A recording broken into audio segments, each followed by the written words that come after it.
You know, data is the wealth and has become sort of the driving force of so much of what we do in digital marketing, but it's also a flood of data.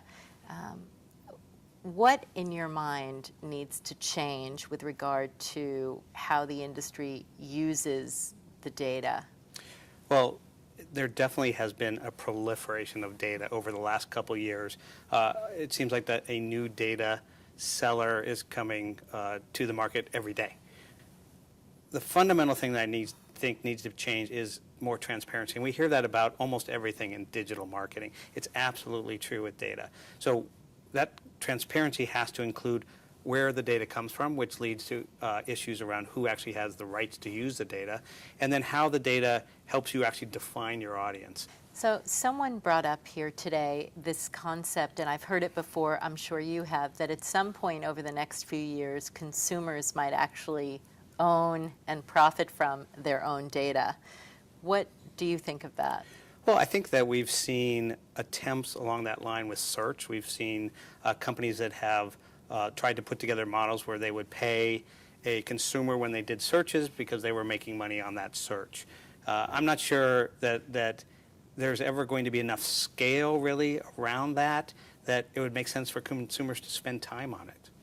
What's next that's exciting from audience science, or what's next in digital marketing that's exciting you? Well, as a company, we are focused on expanding our global footprint. We recently purchased a company called Wonderloop in Germany and now have offices in continental Europe. We have an office in the UK, around the United States, and in Tokyo. And what we're seeing is a demand from global marketers and global media companies to address these kinds of issues on a much broader scale, not just here in the US. So this is more of a personal and professional question. You, of course, are members of various social networks in your work life and in your personal life. What do you like about what people share? What annoys you about what people share? And how do you personally decide what you're going to share online? Sure. So I enjoy taking part in the social networks. My kids are members, my mother, my family, and we all share a certain amount of information, photos and so forth. I also have a lot of people that are Facebook friends that are business associates. So I have to choose to share information sparingly and things that I would be fine with anybody knowing.